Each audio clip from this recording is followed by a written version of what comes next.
em relação ao caos, né? Até que ponto as classes dominantes, a burguesia no Brasil, não estão dispostas a aceitar o caos como o regime de governo em si. Isso é uma questão que, de fato, a gente trabalha já há um tempo. Muita gente se posicionou com esse argumento nas discussões que a gente teve, etc.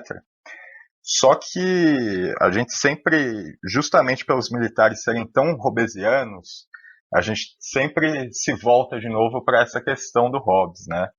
E quando a gente está falando de caos, a gente sabe que uma situação caótica pode dar frutos os mais diversos. Uma situação caótica, por excelência, pode tanto dar frutos às classes dominantes, como pode também dar frutos para a nossa classe. De forma que o caos, de fato, tem sido a política norte-americana para muitas regiões do mundo. Eu penso, obviamente, na Líbia, eu penso na Síria, eu penso na Ucrânia, como o André comentou, mas é sempre importante a gente não perder de vista que, tendo em conta que o caos pode beneficiar muitos atores, numa situação em que a gente está falando de uma volta da doutrina Monroe.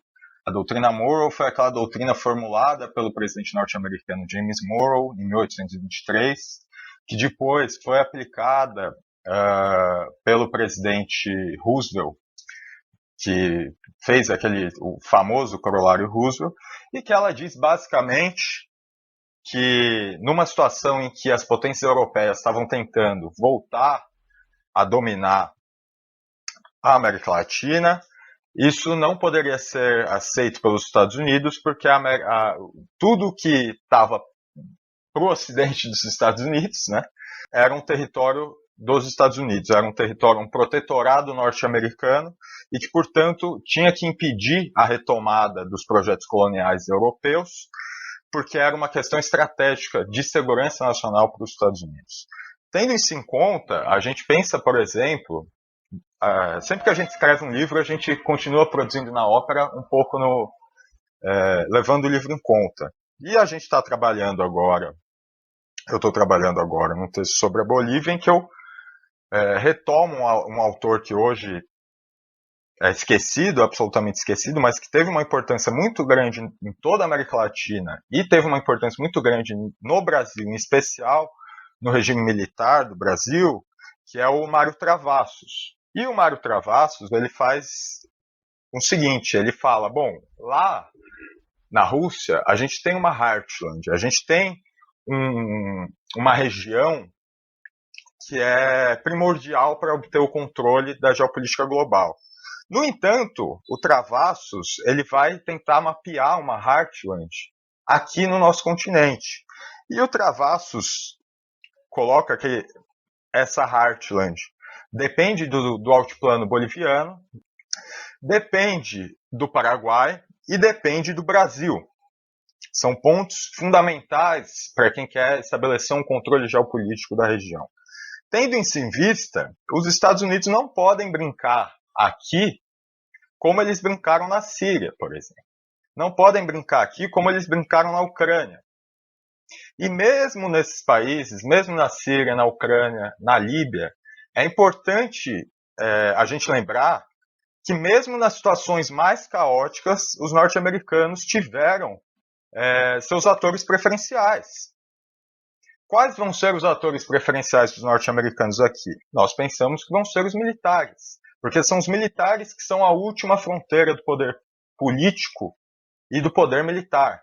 Ou seja, são eles que definem, em última instância, a exceção, como o Ortega falou.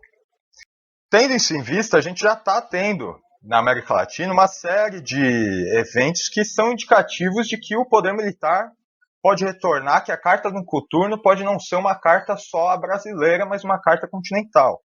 Isso é uma coisa que a gente também está desenvolvendo na ópera agora, nesse momento, mas que tem já um artigo muito interessante do CELAG, de uma companheira do CELAG, que a gente traduziu e publicou, que chama Das Armas às Urnas.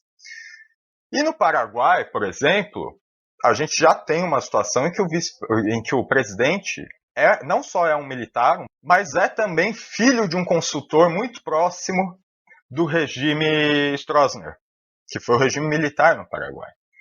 E desde que ele tomou o poder, na verdade, um pouco antes dele ter efetivamente chegado ao governo, a doutrina de segurança nacional do Paraguai tem se fortalecido com a desculpa do combate ao Exército do Povo Paraguaio, ao EPP. Então, se a gente tem essa situação num país que apesar de ser fundamental na teoria do Mário Travassos, não é tão fundamental quanto o Brasil é, a gente pode, no mínimo, a gente pode pensar que, bom, talvez efetivamente eles não cheguem numa ditadura militar, como tem hoje na Tailândia, ou como teve uma tentativa de golpe militar na Turquia contra o Erdogan, que aliás bem ou mal, é um aliado estratégico dos Estados Unidos. Então vocês imaginem o Brasil, que tem essa tradição militar consolidada, os militares instauraram a república por meio do golpe, nunca se retiraram da política nacional, sempre pressionaram os governos e quando não tinham mais disposição, talvez o coração deles já não tivesse com aquela toda disposição de pegar e colocar o cara contra a parede, e a disposição virou colocar o cara, a boca do fuzil, o cano de fuzil na boca do cara, eles retornam. De forma que talvez efetivamente eles não deem um golpe militar ou coisa do tipo, mas a própria volta deles para o cenário político é um indicativo e forma um conflito que pode levar a isso em última instância. Também olhando a América Latina, a gente pode se lembrar do Uruguai, que tem, por exemplo, um partido que é organizado como um partido cujo principal componente é o componente militar.